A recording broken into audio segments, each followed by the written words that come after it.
hands-on.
through this senior year, which is full of, last firsts and celebration, but also full of vulnerability and some moments that you will feel challenged.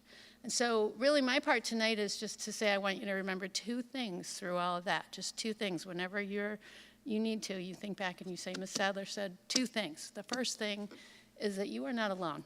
You have an amazing team of remarkable people around you to help you through this college process. You have Ms. Strauss, who is the leader of the college counseling program, Ms. Kim, you have Ms. Klein, you have Ms. Giles, you have Dr. Hood and Dr. George, who are here ready to support you. So you are never, ever, ever alone in this process.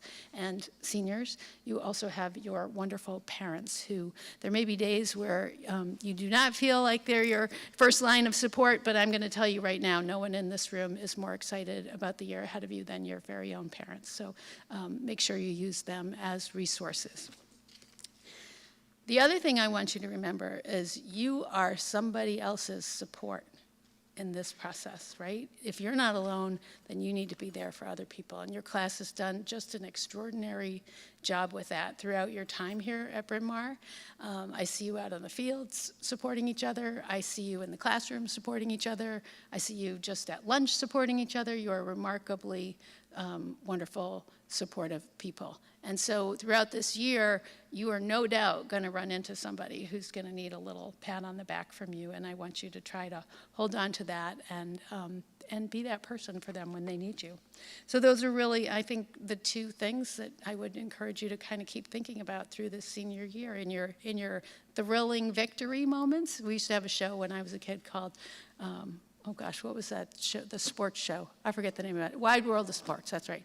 The agony of defeat and the thrill. What was the thrill of, now I lost it. I had it before I came in here. The thrill of victory and the agony of defeat. And we have taught, if we've taught you nothing at Bryn Mawr, we have taught you how to manage both of those things, right? So you're ready as a class. It's super exciting to see you as seniors about to launch off on the college process. You are in wonderful hands. We care deeply about you. We're going to miss you when you do go, but we are sure that you are ready for what's ahead of you. So that's really my big message tonight. I'm going to introduce Ms. Strauss, who's going to come up and get the program started, and welcome Ms. Chow from Johns Hopkins University for our special speaker tonight. So we're lucky to have a great team here tonight to get you going on this program and to get you excited about the year ahead. So there you go.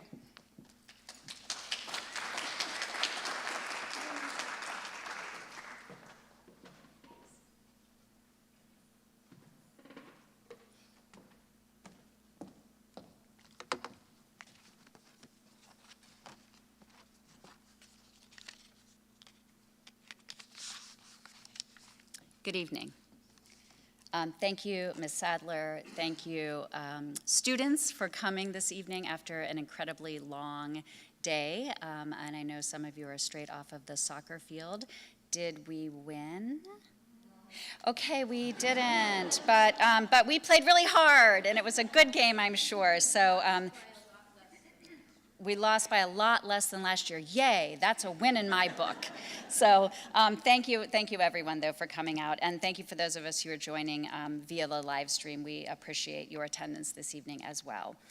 So as Ms. Sadler said, we are here to talk a bit about the senior year and the college admissions process and the journey that your children are about to embark on and that you are about to embark on with your children. And if this is, show of hands in the audience, for whom is this your first time going through the college admissions process? Okay, wow, okay, we've got a lot of newbies. That's wonderful. Well, welcome. We've got you, and we will continue to hold you close through the year and your children as well. And for those of you who are veterans of the process, thank you for being supportive of your friends and your children, and support each other, support the parents who have those questions.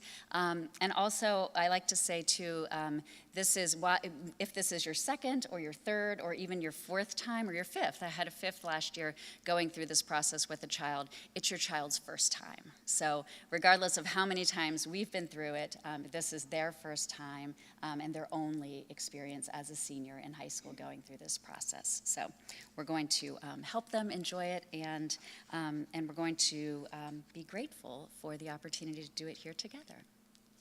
Okay.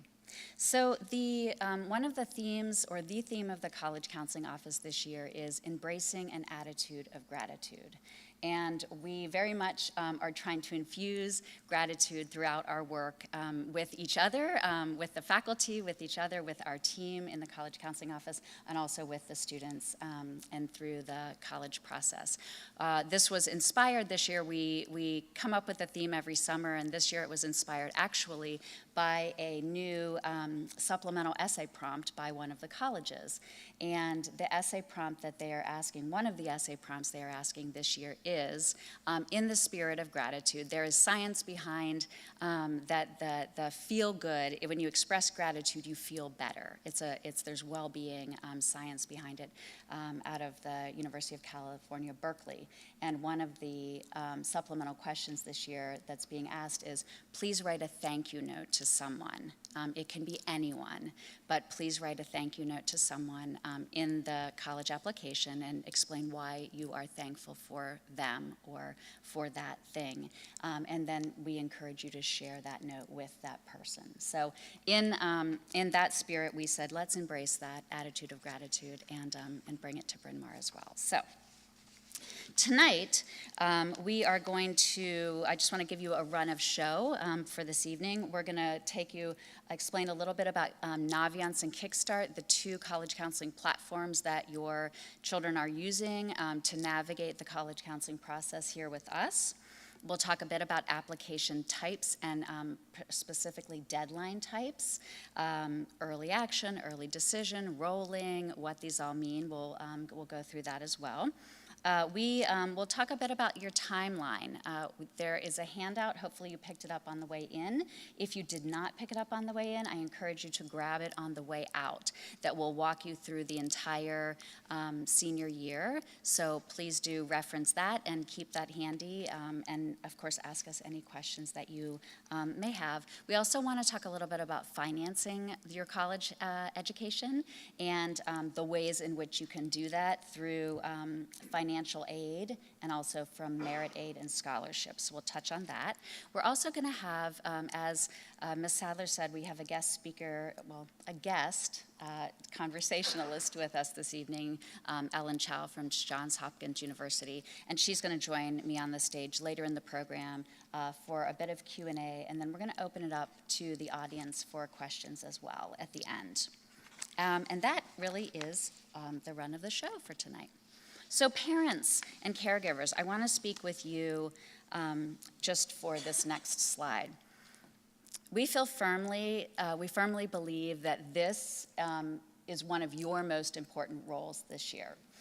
Does anyone know what this is? It's a turtle. It's a turtle nest, yes. So this is a turtle nest on the beach. You may have seen them. They look a little different at different beaches, but basically there are turtle eggs under the sand there. And this is a barrier that's blocking where the turtles are nesting and where those eggs are being developed and are growing. You can't see the eggs, right? You can't see what's happening. You can't see them growing, but you know they're there because of the barriers there. You are the barriers. You are protecting your baby turtles, your little baby eggs that are underneath the surface, and they're growing and they're changing and things are happening to them. And it is your job to protect your babies this year. And I want you to protect them in the grocery store, okay? I want you to protect them on the soccer field, on the lacrosse field. I want you to protect them at Thanksgiving dinner and at church, because there will be so many well-meaning people that will, as soon as they hear that your child is a senior, I mean literally as soon as they hear that she's a senior, they will say, oh, where are you going to college? What's your first choice? Where are you applying, right? That is when, and immediately the students are like, oh my gosh, please don't ask me these questions.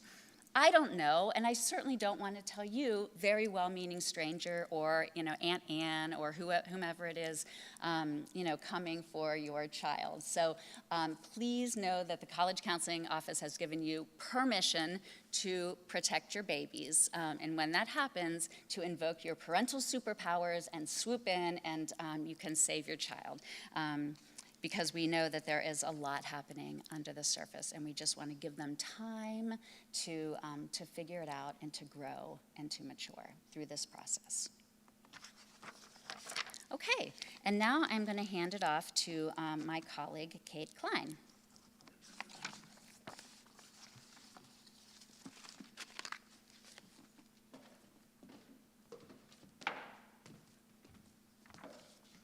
Hi, everyone. It's so nice to see you.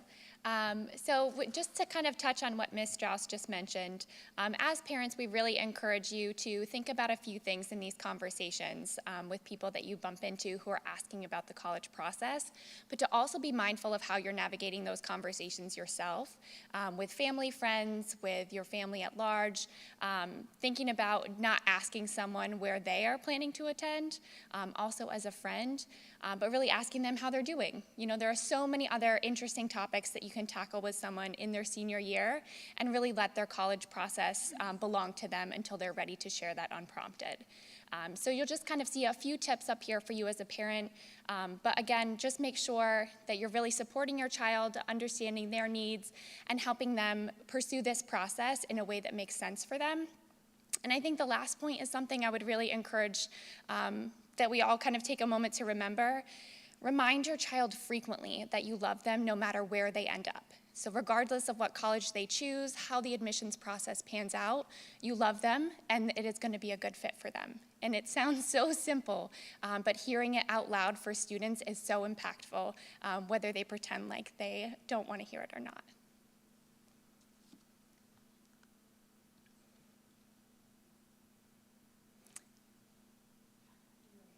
Oh, I have the clicker. I was wondering how that was magically happening. So now we're going to transition to a bit more nuts and bolts of the presentation. So for the students in the audience, you are pretty familiar with this process at this point because we have been in Kickstart and Naviance for some time over the summer. But for our parents and our caregivers, I want to take a minute to explain the two platforms that we'll be using with your students to help manage their application plan and their deadlines. So the first is College Kickstart. All of your students have an account that they're able to log into and start to play around with their college list. This is where you'll be working on actively building your list. So as you're researching schools, you're adding them to Kickstart, it will help you build a more balanced list. So you'll be able to hit Run Kickstart, and based on the metrics that you've entered into College Kickstart, it will help you categorize them into Reach, Target, and Likely. Keeping in mind that 4-4-3 that we talked about earlier, which is 4 Reach schools, 4 Target schools, and 4 Likely schools. We will, of course, as a counseling staff, help you find schools that are a good fit for you in each one of those categories, but starting off with Kickstart is a really, really great way to start balancing that list for yourself. The other really nice thing about Kickstart is it manages a lot of the deadlines and application elements all on one page. So for your entire college list, you'll be able to see deadlines, when you can expect a decision, the types of deadlines that are available at that school, is demonstrated interest considered, and do you need to do an interview? So rather than trying to hunt down each of those pieces of information at the individual school, you can see it all right there on your summary page. And you also have access to a bunch of financial aid information on Kickstart as well. So net price, average debt that a student graduates with, as well as information about if you will need to apply for an additional application for any merit-based scholarships. So Kickstart is an amazing resource for our students. We encourage you to really utilize it to the best of your ability. The other reason that we're asking you to keep your list updated in College Kickstart is that as a counseling office, we will be creating a summary report for you, your student, and your family that outlines your full application plan in mid-October, so that we're all on the same page. We know what your plan looks like going into that first round of decisions coming up in November. The other platform that we use is Naviance. So your families and our students haven't spent quite as much time in Naviance just yet, but Naviance is where we're managing more of the nuts and bolts of the admissions process as well, so sending your actual academic records. Naviance is matched up with your Common App so that we're able to send your transcripts, teacher recommendation letters, all of that good stuff on your behalf. So it's important to keep your college list updated in Naviance as well so that we can send it to the right schools. It's also important and helpful for you because as we have college representatives coming to visit starting on Monday, you'll get automatic notifications when a representative from a school on your list is visiting the Bryn Mawr School. So it's just a nice way to kind of take another one of those search processes off your plate and have that automated right into your inbox. And then my final plug, which we'll catch up tomorrow for anyone who hasn't done it yet, is make sure that you have submitted your formal requests for teacher recommendation letters in Naviance. So those do need to be submitted through Naviance as a student so that your teacher is able to connect their recommendation letter to your Naviance profile and ultimately your application. So we've talked a bit about application plans, and one of the things that is one of the big factors in an application plan, rather, are the different deadlines that will make that up. So each one of you will have an application plan that is a mix of each one of these different types of application deadlines. So we want to take a second as a group to kind of give a refresher of what each of these means. So early decision 1 and 2 are binding. They are for students who have a college that is their first choice. It is where they would like to attend in the fall, and they have done all of the research to make sure that that is the best fit for them. We'll have a conversation as an office, and you also need to make sure that you're evaluating financial fit. While your aid package will not be impacted by applying early or a different deadline option, you're not going to have the ability to compare different aid awards. So you need to make sure that you as a family feel comfortable with what you can expect to pay at that college if you're applying early decision. Early decision, you can apply early action other places. You can apply regular decision, but you cannot apply early decision to more than one school because it is a binding decision. Early decision 1 is generally in November, the 1st or the 15th. You get a decision back about a month later, mid-December. Early decision 2 is for students who do still have a first choice, but maybe they're not ready to pull the trigger on a college in November and they want to wait until January. It is still a binding decision where you can only apply to one college in early decision 2 as well. Early action is non-binding, so this is more of a priority deadline. You're applying earlier, your application is getting to the college earlier where they're able to evaluate it at a faster timeline. You may not get a decision back faster though. So depending on the college, which another plug for Kickstart is a great place to see when you can anticipate a decision. It may still not come until like until February or March, but your application is being reviewed first in that first wave of applications from students. Early action is not binding, so you can apply to as many early action schools as you have on your list. And I would say, generally speaking, if early action is an option, that's the route we would recommend that you go. Early action single choice or restricted early action is kind of a blend of the two. So it is not binding, it is an earlier deadline, but you cannot apply early decision someplace else. So an example of this would be Harvard, Yale, Georgetown. These are places where you are not bound to attend if you are admitted, but you cannot apply early decision to another school and early action single choice. Yes? So early decision or even early action, you're saying that the financials don't come into play, but do you have to have your financials still out in order to apply early decision? Like this FAFSA doesn't. Yes. So the question was about financial aid and early decision. So what I'm recommending is that you would complete the net price calculator and make sure that you have a good estimate of what you can expect to pay for costs. But of course, the FAFSA, CSS profile, all of that won't be available until October 1st. So you wouldn't be actually filling out those documents until October rolls around. Correct, yeah. Mm-hmm. Rolling decisions, so examples of this would be University of Pittsburgh, Alabama. They're evaluating applications as they come in. So they're filling their class, giving you a decision rather than waiting to a certain deadline. They're filling them as they are being reviewed. And regular decision is truly regular. You're applying in January, you get a decision, and then you have until typically around May 1st to make a decision about whether or not you will attend. And so that was a lot of information. I am going to turn it over to Ms. Giles, and we will absolutely have time for questions at the end to just give you a rundown of the timeline and important dates to keep in mind as you're thinking about your application plan.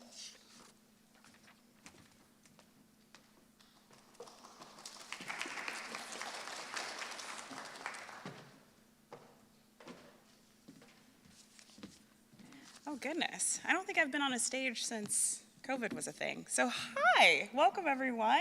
It's good to see you all this evening. My name is Shanae Giles. I'm the Assistant Director of College Counseling here at Bryn Mawr. It's good to see some of my parents that I know and love. It's good to see some that I haven't met yet.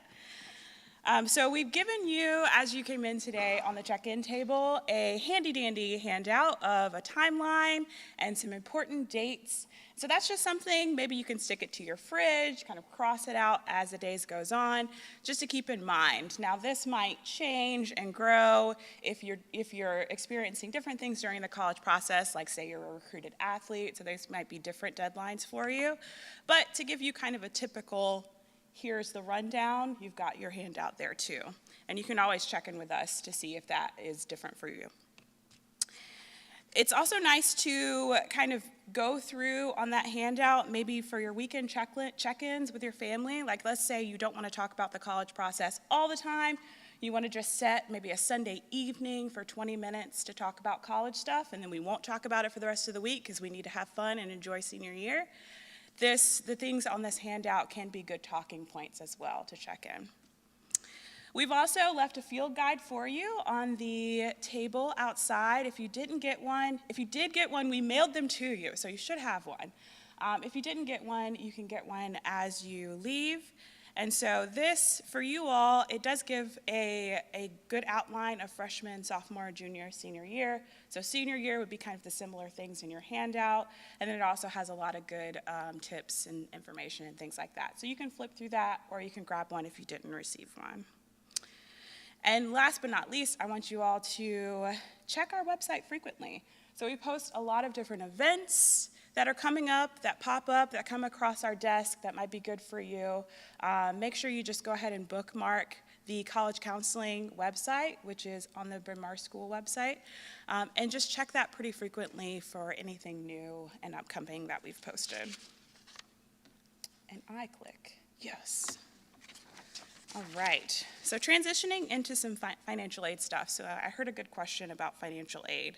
So I want to make a plug for the Paying for College night that's brought by Ames. I attended that last year with Chad Spencer, and it was phenomenal. I'm going to be attending again this year because I can never hear financial aid information enough. You could tell me over and over again, and I will still learn new things. So that's a good one to have on your calendar for September 21st. It is virtual, so it's nice. You can cook dinner, listen to financial aid stuff, whatever you need to do. We heard about net price calculators. That was something that Ms. Klein brought up a little bit earlier. Those are on each college website, and there's also a link to them in College Kickstart. We highly recommend that you fill out those net price calculators. It can be a lot of information to put in, but in order to have that really deep, robust conversation about financing college, it's a really great place to start. So net price calculators are your best friends.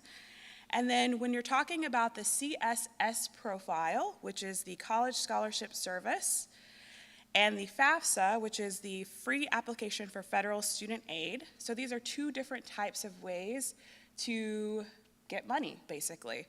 One is non-federal, which is the CSS profile. It uses one method to gauge if you need any additional aid to finance college. And then the FAFSA is the federal one, right? So they use two different methods. So your colleges may just use the FAFSA. They may use the CSS profile. Chad Spencer will go through all of this phenomenally on the 21st. Also wanted to make a plug here while we're thinking about the FAFSA and thinking about financial aid, thinking about financing college. Going Merry is a fantastic tool to use. I did their demo over the summer, and they have a FAFSA Made Easier tool, which kind of makes the FAFSA, and I think I can say this, kind of like the TurboTax of the FAFSA. So you know how TurboTax makes your taxes really, really easy by asking you all of these questions? Yes, I still use it because I have no idea what to give the IRS. They could come get me at any moment. But this makes your FAFSA really easy, so they can get all of those boxes cleared and make it super seamless. And it also connects with the FAFSA, so you don't have to do it 2 times, which is really lovely. So Going Merry, you can also email me if you need that link. And then the 2022 Scholarship Google Sheet is a sheet of scholarships that we've also prepared so that you can have an easy go-to to applying for scholarships, which is an ongoing process. It'll be all year. It'll be from now until after you get your decisions, until after that. You'll be constantly seeing different scholarship opportunities. Go for them. Go for them. And then finally, communication with financial aid offices. And we're talking here the college financial aid offices. So if you ever have a specific question about paying for college for your specific institutions, just call up their financial aid office. That's what they're there for. They're not just there to give you the bill, they're also there for education. So always feel like you can reach out, ask specific questions. If you need any guidance on that, we're here for you on that too, okay? And finally, family communication about what's financially possible. Do that now. Go ahead and start having those conversations. I know it's hard. I know it can be not the fun part of the college process, but also very necessary, okay? All right. I think I'm making great timing. Awesome. Okay, so now we're going to transition more into a conversation style. We have this lovely setup with Ellen Chow, and I'm going to read her bio and then have some time for her and Ms. Strauss to come to the stage. So as Dean of Undergraduate Admissions at Johns Hopkins University, Ellen provides a strategic oversight for the recruitment and selection of first-year and transfer students to the Krieger School of Arts and the Whiting School of Engineering. She also manages the communications, Vision Center, and admissions counseling teams as a part of the broader Homewood Student Affairs Division at Hopkins. Before coming to Hopkins, Ellen worked for her undergraduate alma mater, the University of Pennsylvania, most recently serving as the Vice Dean of Strategic Planning for undergrad admissions. Prior to that, she managed admissions operations for Northwestern's Kellogg School of Management. So we're going to have Ms. Chow and Ms. Strauss come to the stage. It's going to be kind of a convocation-style Q&A. And at the end of this question and answer session, we'll have time for you all to also ask questions as well. So welcome, Ms. Chow and Ms. Strauss.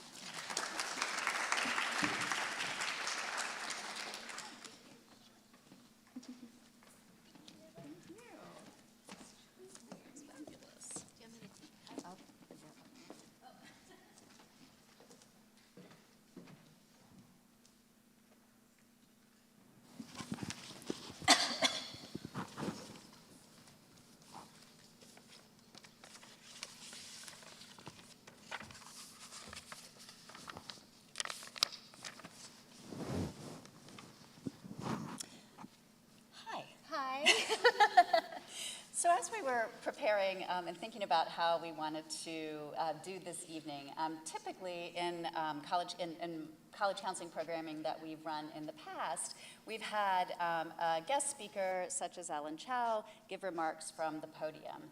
And we thought, well, let's just switch it up tonight and let's try and do something a little bit different. And so we thought we would do a little bit of Ellen style with Ellen Chow. So, as you can see, I have my prepared note cards here. So, but prior to getting started, and we have a few questions prepared that we will be talking about up here, and then we're going to turn it over to the audience, and we're going to ask that you ask all of your questions or any of your questions that you are interested in hearing answered this evening. Ellen is really an incredibly gracious guest of ours this evening. She's, of course, at Hopkins, which is our neighbor 10 minutes down the road. Ellen and I have done programming. She's been at Hopkins for 10 years. We talked about that this evening, and we've been doing programming together for quite some time during those 10 years. So it's really a pleasure to have you back this evening and share some conversation together. Yeah, I'm excited to be here. Thank you. And we're also going to be channeling and in the spirit of a convocation time here at Bryn Mawr School in the upper school. So parents, you may have experienced convocation with if you have older children, or you may be experiencing it for the first time this year. So the students are going to be able to take you through this process, but there are a couple of hallmarks of convocation. Convocation is every day, and the president of the school, Olivia West, begins our convocation from the podium with the entire upper school community of students here and faculty and advisors in the audience. She'll give some announcements, and then she asks for a moment of silence before the convocation speaker takes the podium. In the spirit of convocation, I'm going to ask, because we might have had the anxiety might be a little high with talking about all of those deadlines. So in the spirit of convocation and Olivia West, I'm going to ask us to take a moment of silence before we continue. So let's do so.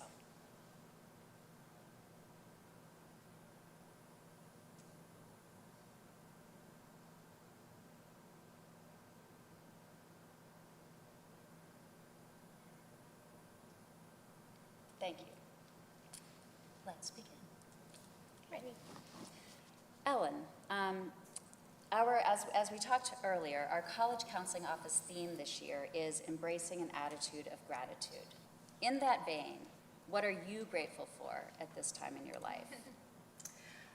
So what am I grateful for at this time in my life? I think one big thing is, I started working in college admissions because I love being at college. I love being in that environment, in that kind of community, and I'm really thankful that we're actually back in that community live, and it's been really great to be with our staff, with our students, and campus just feels different. I'm sure you all agree.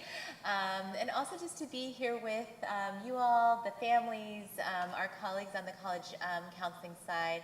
I think it's really kind of brought a renewed sense of appreciation for the work that we do and the process that we get to be a part of. Thank you.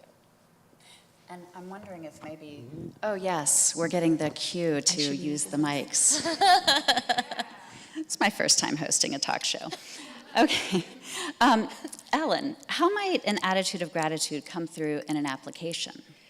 So I thought Anne-Marie might ask me this question, so I thought about it a little bit, and I think there's two ways I would think about it. First of all, I think it's awesome that you're thinking about this as students go through this college application process, because I think by its very nature, it is a process that can make you very sort of kind of self-focused and, really thinking about just how, you're doing things and how you navigate things, and that is definitely important.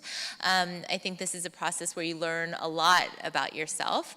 So that's definitely an important part, but I think it's a part to also kind of take a step back and reflect and think about all the opportunities that you've had, because a lot of what comes out in the college application is what you did with the opportunities that were in front of you. And I think in that spirit, I think it's a really great time before you sort of all the deadlines and all the, required parts of the application are definitely important to manage and to stay on top of. But, before you kind of get sucked into all of that, I think it's important to take a step back and kind of think about, the experiences that you've had, what you've learned, the opportunities that you've had available to you as a part of this, this community. And I think that will sort of help set maybe the story you want to tell about yourself and your experiences through the application. So I think it's really great that that's kind of the approach that you all are taking together.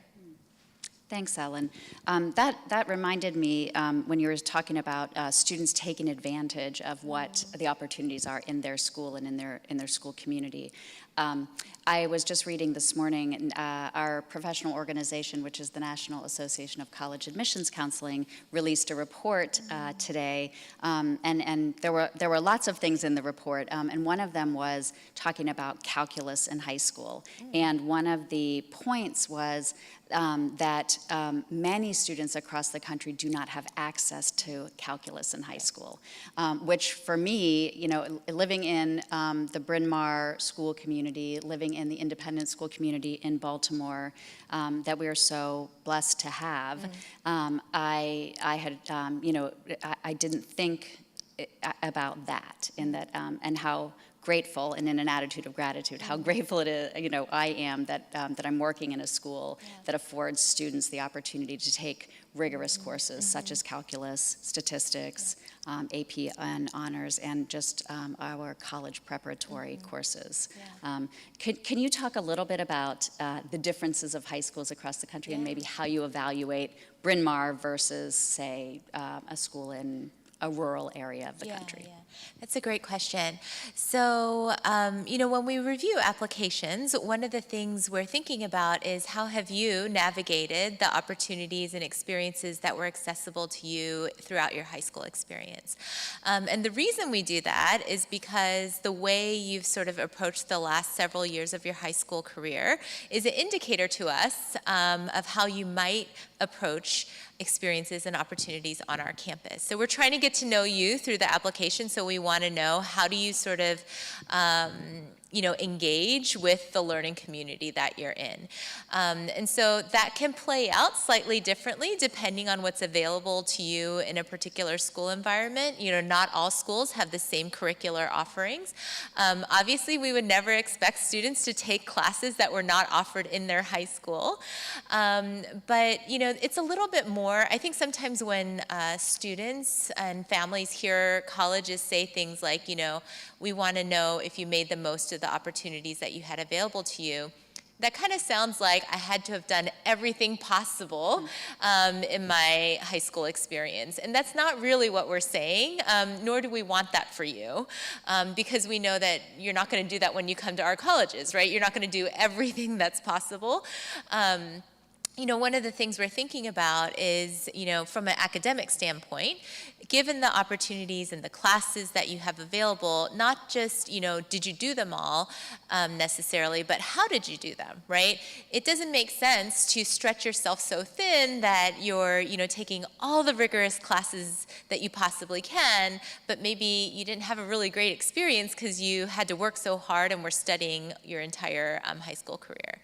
On the other side, you know, we do want to see that you've challenged yourself appropriately, right? We want to see that there's an appetite for learning, and that especially if there are courses that line up with what you might want to do down the line, that you've kind of pushed yourself and challenged yourself, because part of what we're looking at is how do you respond to that challenge in a learning environment. From school to school, you know, here you may have, you know, calculus and further math classes. In other environments, students may only have up to pre-calc, right? And so in those schools, are students pushing themselves as much as they can? And if they are, let's say, exceeding, sort of their aptitude is exceeding what's available to them in their high school, you know, are there indicators that they've sort of, you know, express curiosity beyond what's available to them, right? And we can get into how we might see that in other parts of the application, I think, later on in the conversation. But we would definitely look for evidence that, you know, had there been more offered, is there an indication that the student would have wanted to pursue more in that environment? Thank you. And that is also to say that colleges are reading applications in what is called the school context. So the context of a Bryn Mawr student at the Bryn Mawr school and what is offered here. And they're reading another student maybe across town at another high school in the context of what is offered at that high school. So our students are not being compared necessarily, even to a school across town, unless it is a like school, you know, similar to us. Thank you. Okay, let's go to the always interesting question of test optional. Is it really test optional? So the way I would answer this question is, schools have a statement or a policy on their websites about whether they are test optional or not. The college counseling team can obviously help you navigate that. But most schools give you the information you need to, go through their application process. So if a school says they are test optional, they are test optional, and they're giving you as the applicant the choice to decide if you want to present a standardized test score as a part of your application or not. So that answer is very simple, I think, right? It is or it isn't test optional. Some context around that, I think it's important to remember that, there are some schools that have been test optional for a really long time. There are a lot of schools in the past couple years that became test optional mainly because safe access to the test was compromised during the pandemic. What I think was interesting to see how students and families reacted to that change was how much they thought testing was a part of the decision-making process. And I always want to give a balanced answer here because testing does matter when it's available. It does tell us something about the student, right? I think the message I would put out there is it doesn't necessarily tell us everything about the student. And so most colleges, if they're test optional or require testing, will also share the middle 50% of the testing range that admitted students had, usually in the most previous class. And so that can be a good gauge for you about what does a competitive test score look like at this college. And for some of you, you're a good test taker. You've probably been a good test taker your entire life. And so if you know that, I'm going to take a few practice tests and I feel pretty good about my score, I see that it falls in the middle 50% of my school's, the school I'm applying to sort of middle 50%, then it might be a good part of your overall application because it kind of places you in a competitive range. If you are on the other side, like, I've never been a good test taker or the SAT is just not my thing, the reason that option is there is so that you can take that choice. And when we look at your application, we're looking at how all the other indicators of your academic profile help us to understand what kind of student you are. And I think that's the main point I would say about test optional is, if a school says they're giving you the option, it is your option to make. I think that doesn't mean that there aren't factors you shouldn't consider.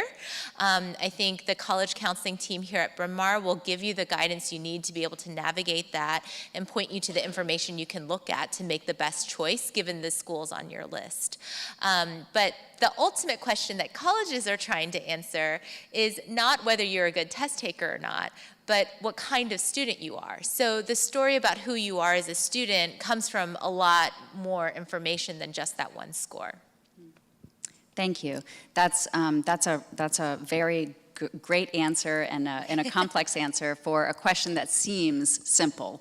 We really appreciate the nuance that you've given to us. And we're absolutely happy to work with every student and family to figure out, because sometimes you may apply with testing to some of the schools on your list, and without testing, you may withhold that testing for others. So it's an individual student decision and an individual college decision as well. Okay, so we touched a little bit on curriculum that we have here. We just touched a little bit on test scores. We all know too that our students, as we heard, the soccer team was out on the field playing this evening. They're involved in so many activities on the stage, in the fields, social justice warriors. So there's a lot more that goes into an application and that they can share with you. So given all of these criteria and characteristics that you're reading, how do you go about selecting a class? Just a small question. How much time do we have? So I think what I think might be helpful to the students in the room is to get a sense of what we actually talk about when we read your applications. So in our committee, our job as a part of the university is to build a learning community. And that community has to have people with lots of different interests, lots of different talents, because we're a very multidimensional university, and undergraduate experience. And so when we read a student's application, I already kind of touched on the first part of our discussion, but one of the key things we think about and talk about and try to get to know you as an applicant is, how are you going to contribute to a learning community, right? How do you engage in an academic space? How do you pursue things that are intellectually interesting to you? And we get to know that through your high school career, how you've approached different learning experiences, and how you've made choices about your curriculum over the last several years. The other part of the conversation is how we think you're going to make an impact when you get to our campus. And how we start that discussion is by looking at how did you engage in the community here at Bryn Mawr? How did you engage in the community, in your community, whether that's your neighborhood, your religious community, or something else? And what kind of, impact do you have in the organizations, the clubs, the teams that you're a part of? Because we want to know, what does it mean to have you on our campus, right? What does it mean to have you as a part of our teams, our clubs, and student organizations?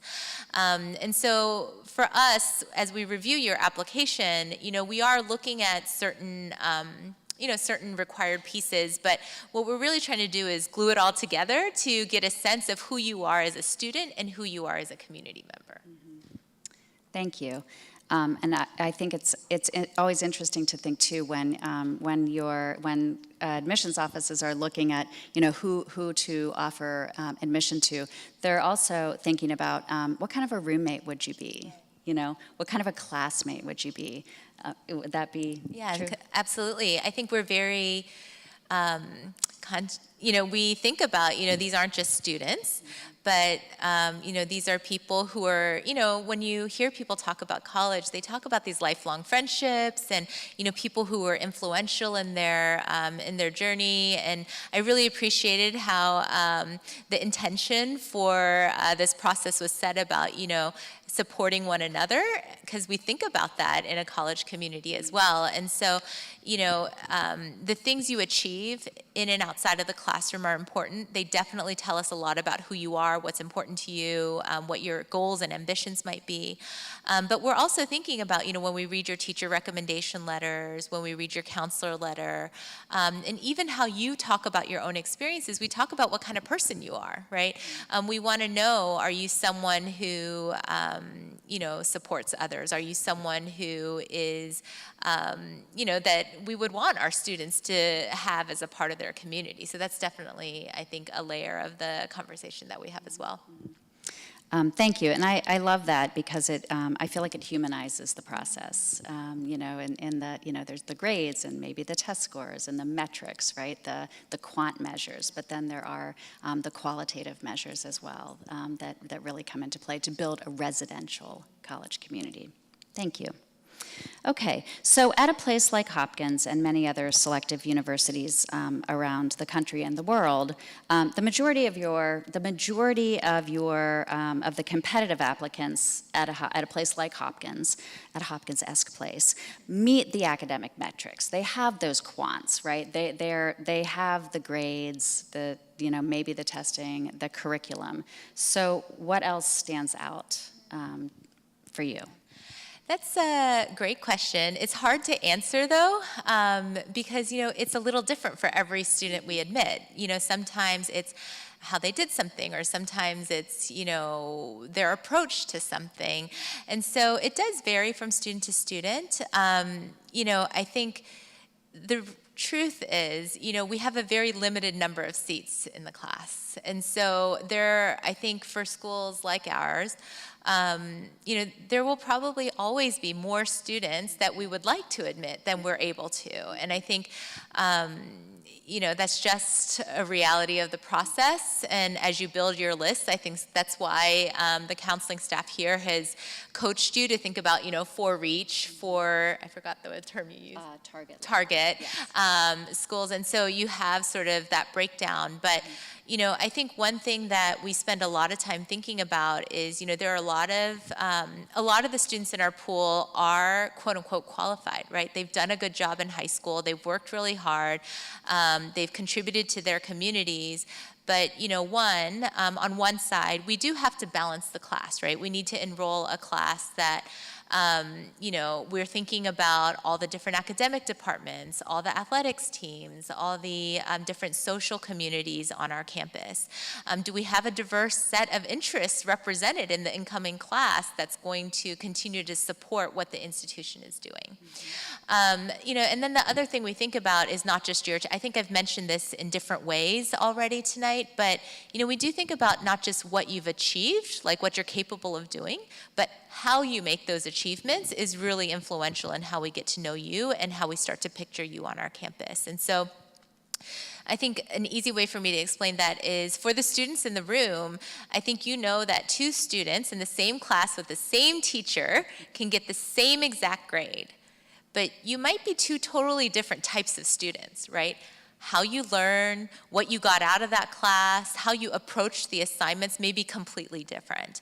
And depending on the institution, one might be a better match for your learning style and how you like to engage in an academic environment. And so that's part of how we start to look at, of the students who are out there, all of whom are pretty good, it's not about who's better, but who might be, who might thrive more in this particular learning environment, if that makes sense. Yes, absolutely. Thank you. This is slightly taking a slight curve. But I think you can handle it. I have some. I know this class particularly is. We have some really talented artists, fine art painters, sculptors, animators. We also have actors and singers and instrumentalists. But if they are not applying to a music major or a fine arts major, and they have a talent in this area, is there a way for them to showcase that in the application process? And are you interested in that? Yeah. First of all, congratulations on having such a talented Well, of course we are at the Bryn Mawr School. So I would say I would love to know that about a student, because that tells us a lot.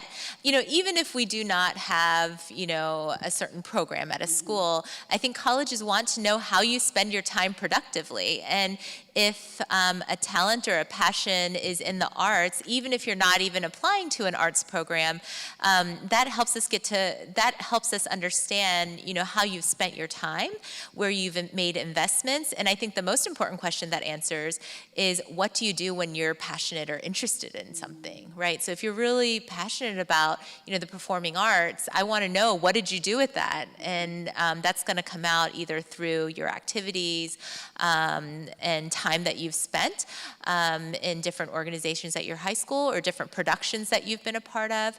I will say, for the most part, if you're not applying to a specific department or program, it's not necessary to send videotapes or recordings, or even, for visual arts, pictures of your work. Because at the end of the day, I am not an artist or a musician, so the vast majority of what students send me look and sound pretty good to me. Because I'm not a trained musician, I'm not a trained artist, and I'm usually quite impressed. But it doesn't change the kind of conversation and question that we're thinking about, which is, what do you do when you get excited or interested in something, right? That comes out in other areas of your application. Thank you. That's really that's so interesting, and how they cross over, right, and that transferable. So thank you.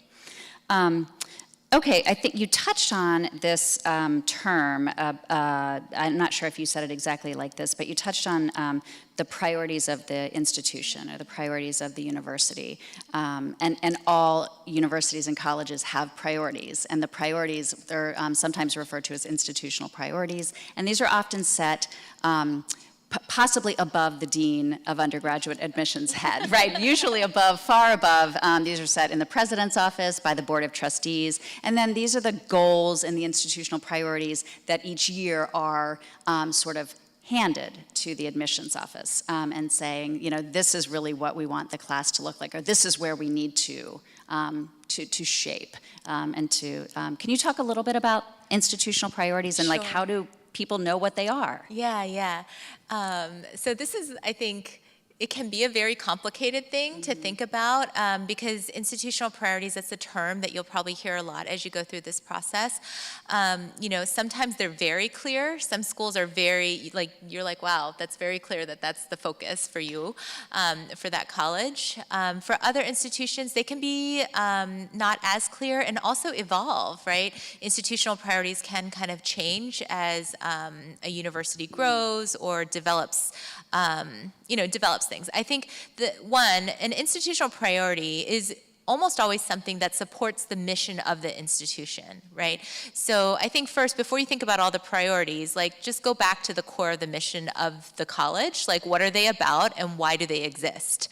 And so I think if you look at institutional priorities in that lens, it's actually, institutional priorities are not criteria for me in admitting the class, right? It's where the university has decided to make investments and is focusing attention and resources. And so, how do you know what they are? Usually colleges are not producing a list on their website of these are our institutional priorities.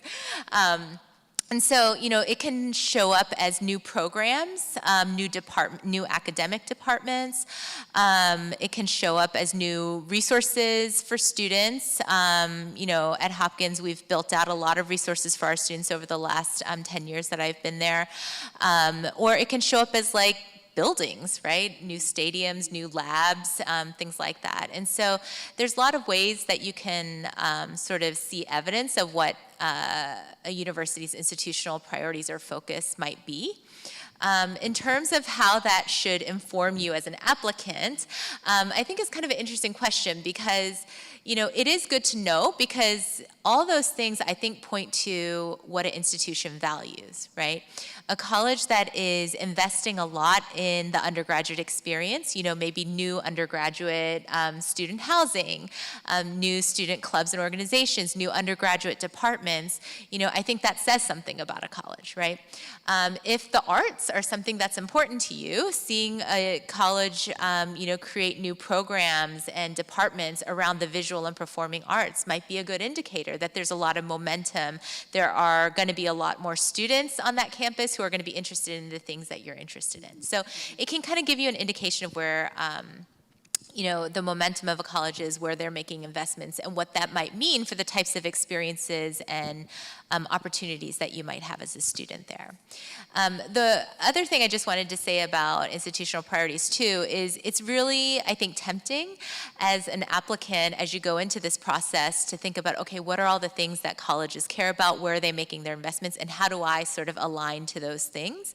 But I would strongly recommend that before you start thinking about a university or a college's institutional priorities, make sure you're very clear on what your priorities are first, because the clearer you are on what you want to get out of a college experience, what's important to you, what you want to do for the next 4 years, I think it's just going to make that match process a lot easier than if you're looking at, potentially 12 plus schools and trying to figure out what do all these colleges want me to be, right?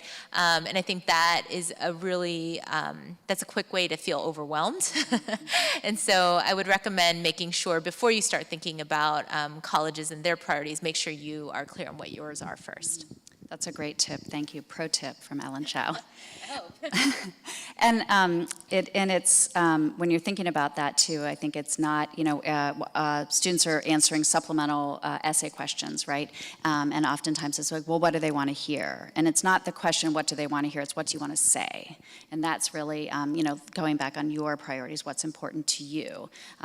Because you may be a fit for some schools and you may not be a fit for others based on, the values have to match. So.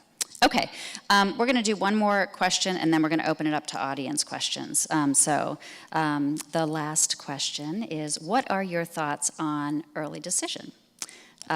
We do read a lot about it in the media, and we try and quiet that noise, but we certainly do read a lot about early decision in the media, and so curious about your thoughts about applying early decision versus regular decision, that sort of thing. Okay, so as a dean of undergraduate admissions, I think early decision, it can be a really great thing. From a college's standpoint, these are usually students, or should be students, that, you know, of all the colleges out there, they really, really, really want to be at Hopkins, right? So when we admit a student from our early decision pool, we know that we're getting a student who is so excited. They've thought about how they want to be a part of our community, and, you know, they bring sort of an enthusiasm and commitment to the institution that, you know, is exciting for us to see. As an applicant, I would say this kind of goes back to, in my mind, it goes back to two questions.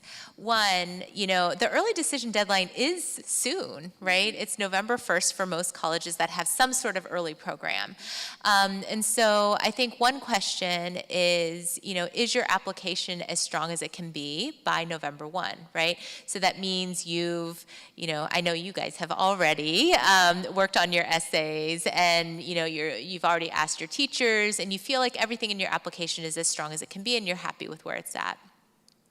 The second part is, are you sure, like really, really sure, that of all the colleges out there, this is where you could see yourself thriving the most for the next 4 years, right? Which means that you've had to do the homework of thinking about what do you want out of a college experience, and then researching the institution to make sure, not just does it have the programs I want and the classes that I'm looking for, but, you know, is the social fit there? Is the community there? Is this really the experience that I want for the next 4 years? So if you can kind of say yes to both of those questions, you've had the conversation with your family about sort of the realities of the financial landscape of that particular school, and you feel ready, I think early decision is a great option. You know, I think the important thing to remember, though, is most colleges are not admitting their whole class in the early decision pool. So I want to point that out for two reasons. One, if that's not you, right, you're not ready, and you don't feel like you know what your top choice college is, you don't have to apply early decision. You know, there are still other ways that you can apply. And then, you know, sometimes it doesn't work out. You apply, and if that decision doesn't fall the way that you want it to, there are still other options out there, and there is also still time out there. Not a ton. You got to kind of pivot pretty quickly, but, you know, there is still an opportunity for you to find a school that is still going to be a good match for you, usually in January. Thank you. That's great. And that is part of the application strategy that we will work with every student as well, to have that strategy. Maybe, you know, maybe it's early action, and then if that first early action or first couple early actions fall positively, maybe that's it. Maybe the student doesn't apply anywhere else, and they can choose between those one or two schools. And then early decision, you know, clearly if you're admitted in December, you're withdrawing all of your other applications, never seeing the rest of the decisions that are coming out, never comparing financial aid packages, you're signing on the dotted line and going. And then if it doesn't work out in early decision 1, then we pivot, and then we have a strategy, a plan B in place. So, okay, well now to the really exciting part of the evening, we would like to open it up to questions from the audience. And in the spirit of convocation, and I've talked to a couple of students in the audience who might or might not be plants, when at convocation, if you've been as a parent or caregiver, you know this, but if you have not, this is really, really one of the characteristics that stands out about our convocations. When a student asks, so the convocation speaker at the end of their speech always asks the question, are there any questions? And they expect that there will be questions from the audience. They expect that our students are curious, are gonna have inquiry about what they've just said. As such, we expect that of you tonight. And in the spirit of convocation, I'm going to ask that when you have a question, you raise your hand. When we call on you, you stand, as the students do every single day, and you project your question to the stage. And then we will repeat the question and then answer. So we're going to now ask for, are there any questions? Yes.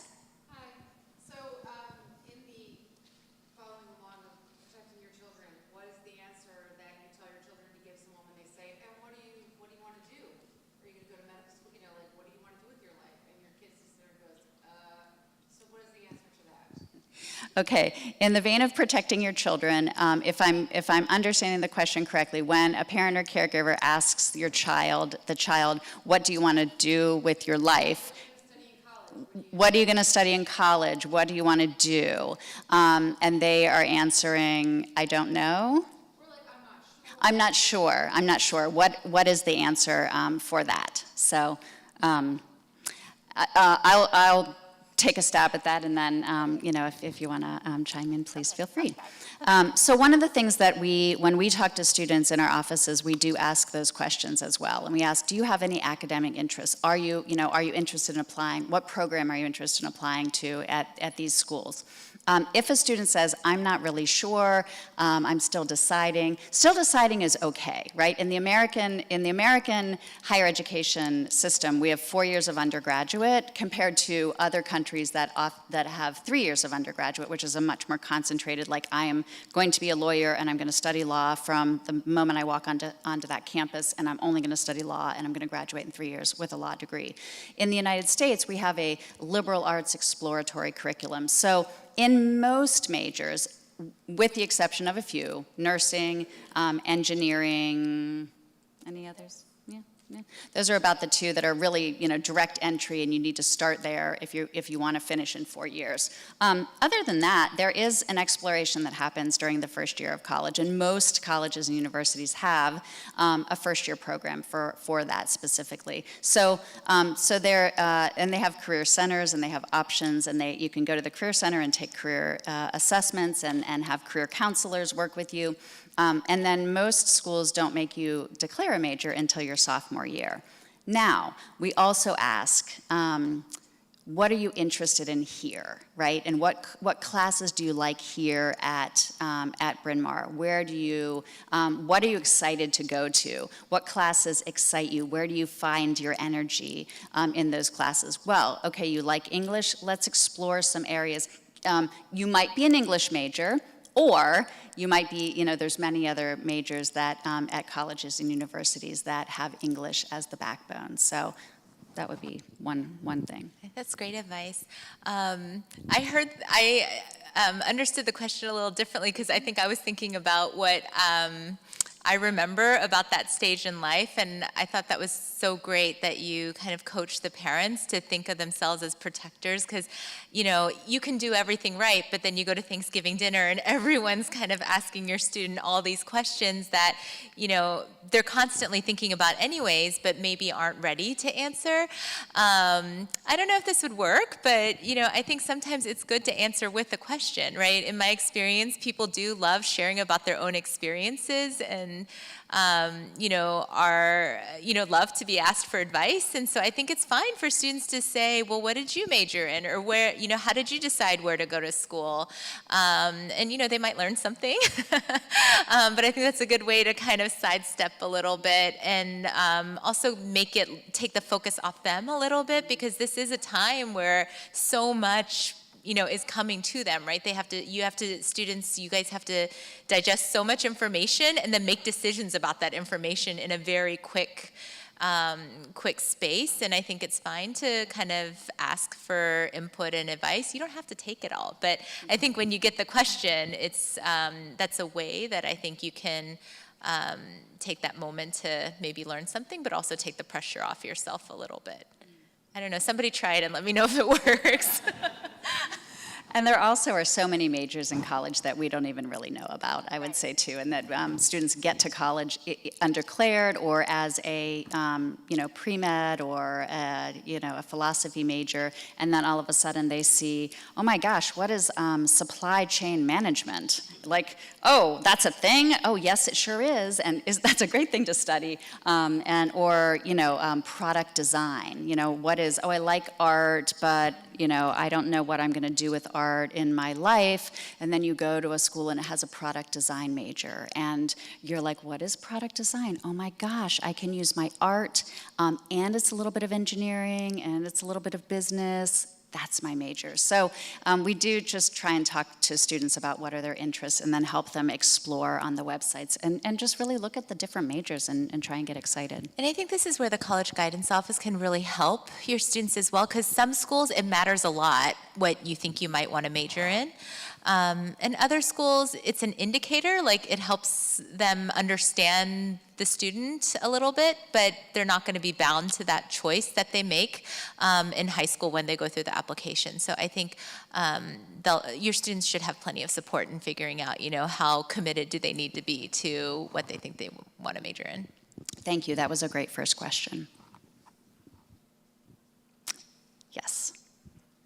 Thank you. How, if you could talk about what Hopkins does and then generally what you find from your colleagues, how do you manage the input of interviews on campus versus alumni interviews versus other letters of support that somehow attack your office outside? Well, those are your words.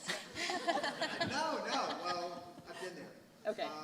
In admissions. So how do you manage that? Because it can't all channel through the school.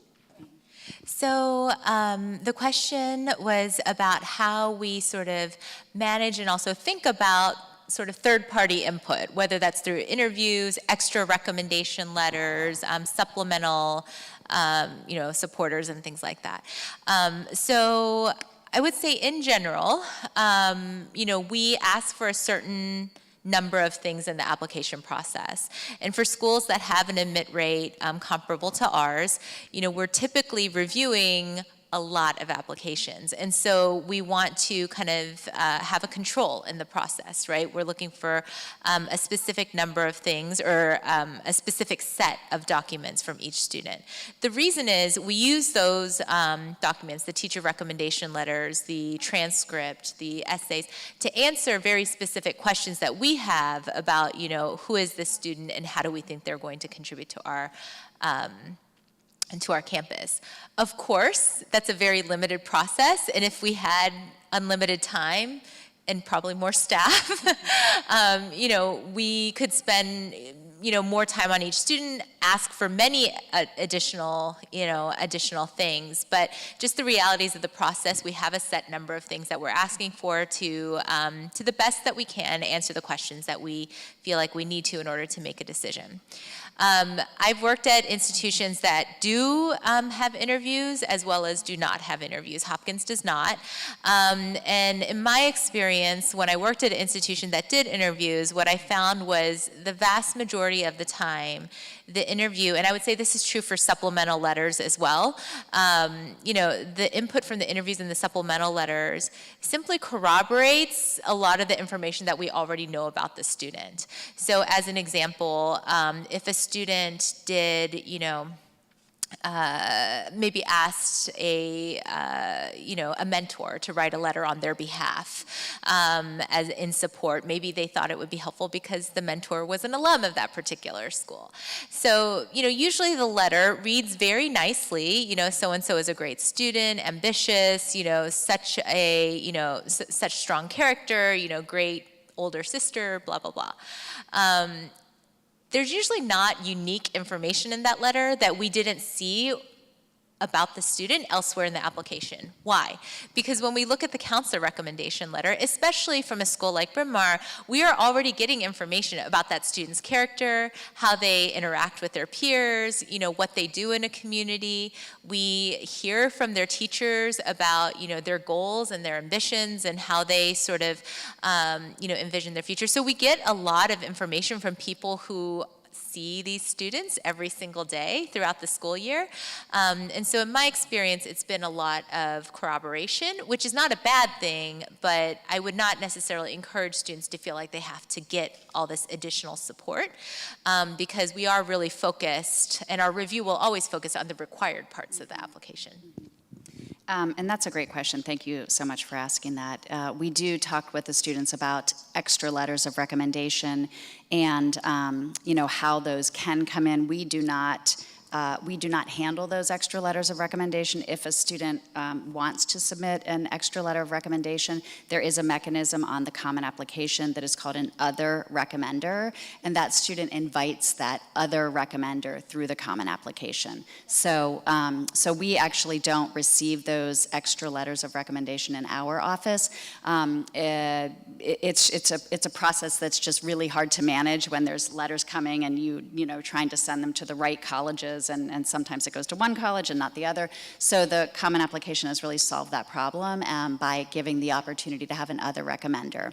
Now, some schools don't want an other recommender, so if they will accept it, it is part of that school's Common Application in the member questions area. If they don't want another rec because, you know, they're looking at 2 teacher letters, a counselor letter, the essay, and the transcript and the activities in the whole Common Application, and that's it. And from an equity perspective, like they want everyone to have the same chance with the same opportunities and not, you know, 5 or 2 even additional letters of rec.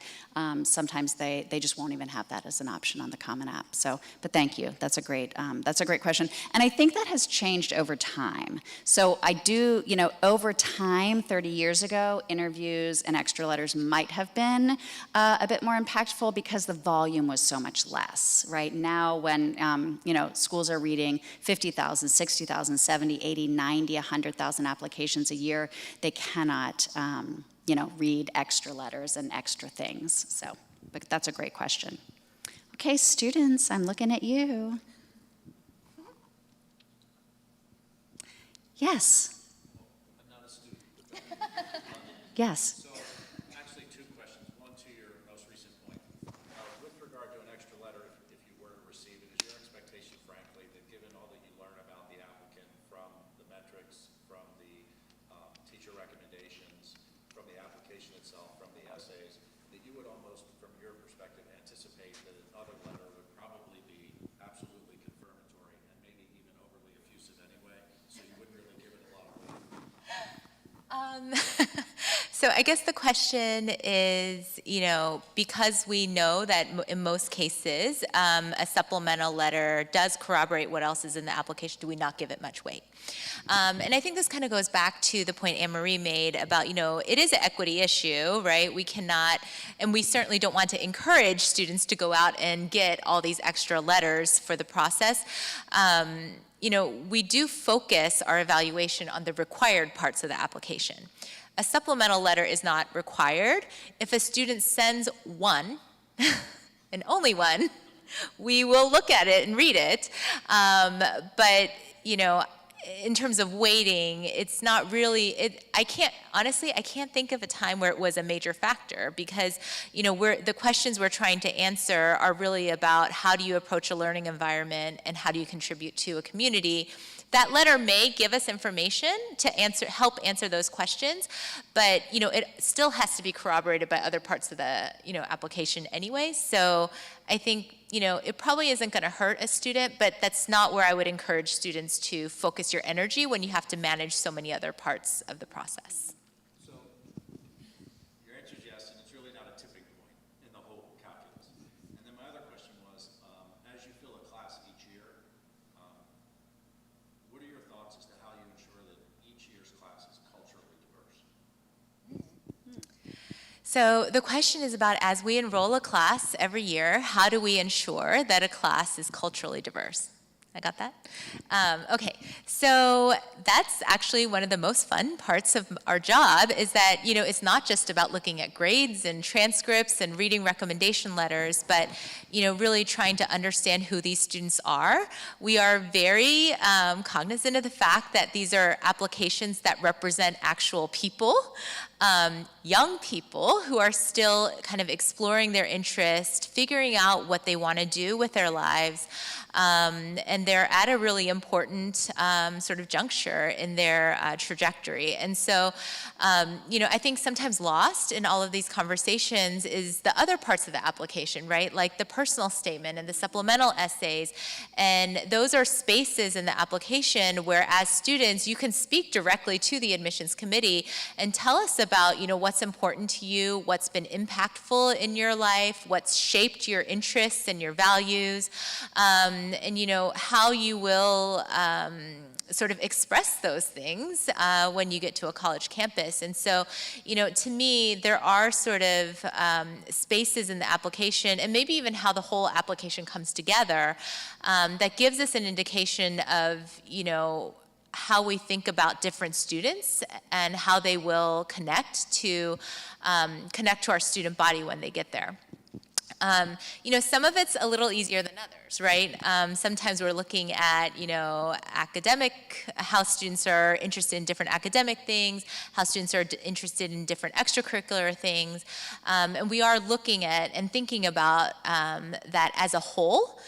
We obviously don't expect any one student to have everything, but we are trying to think about, are there students who, will contribute in different ways across the class? Thank you, Ellen, for that answer. I also think I want to come back to the roommate point to that question. I think about and talk to some of the students in my office about what is it going to be like when you're a freshman and you have a roommate? And for some folks, including myself, I'm an only child, so I never shared a room growing up, right? I never shared a bedroom with a sibling. And I did not go to summer camp, sleepaway, so I really never shared anything like that. So when I got to college, right, I had this roommate, and I think about, the conversations that they have at night, kind of the pillow talk, when after you've brushed your teeth, you've had this long day, you schlepped back from the library, you're laying in bed and you're talking. And I think about, in terms of different cultures, like, wow, would I want to be, would it be exciting for me to be a roommate with someone from California, right? LA is a very different culture than Baltimore. Or Maine, someone who grew up maybe on an island in Maine and had to take a plane to get to high school every day because they had to get off the island, right? I'm sure you see these people in your pool. So in terms of culture, I think that there's so much there, but I just think it's so fun and interesting to think about that from a student perspective of like that pillow talk and like, tell me about your family. Tell me about what your house is like. Tell me about holidays in your house. Like, I don't know, that's just the personal that you're selecting these kids. So, yeah. One more question. Can I get a student question? Can I get a brave student? I know we've got some brave, curious.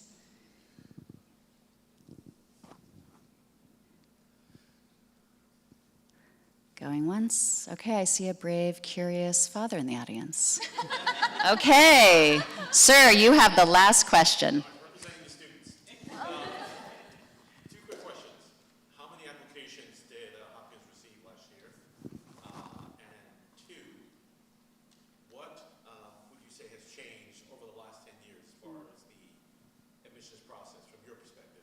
Oh, wow.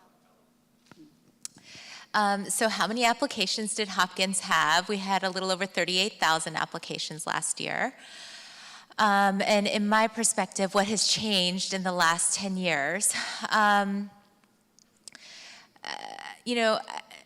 don't mean to kind of repeat that 38,000 number, but the volume of applications has increased dramatically, I would say, even just in the last 4 to 5 years. And I think some of that is because not all students have the coaching and guidance that the students here at Bryn Mawr have, and so a lot of students are applying to many, many, many more schools than they used to in the past. When I applied to college, a while ago, you applied to 1 or 2 schools that you thought you could get into, maybe 1 or 2 that were kind of a dream and, you hoped it worked out, and then 1 school that you felt like was going to work out. Like, it was a very, I think, much more simple process. I think, obviously websites and the internet have been around much longer than the past 10 years, but access to information is at an all-time high. And so, I think students have a lot more information. In some ways that's good because you can learn about a lot about a college without ever visiting sometimes. But I think it can, in some ways, make the process feel a little more overwhelming than maybe it was in the past when, we were applying because, it is just so much more information to process and think through, which, can be a good and bad thing. The other thing that, especially in the last several years that has obviously been a big change, is what universities, I think, feel responsible for in sharing about their process and their universities. I think, if you can call it a silver lining, a good thing that came out of the last couple years is that colleges really did a lot to put a lot more information out there publicly so that it was more accessible to more students. And so, you know, you'll see a lot more information about the process, resources, that students can use to navigate the process, not just about the admissions process, but financial aid as well, which I think is a good kind of shift that colleges have been making in the last couple of years. Thank you. Yes, with COVID and the online Zoom, influence, certainly there's a lot more information out there in programming, and Hopkins does an incredible job. Even if you're not interested in applying to Hopkins and going to Hopkins, they do an incredible job of putting videos and that sort of thing on the website to access. So thank you so much, Ellen, for being here this evening. Yeah, thank you so much for having me.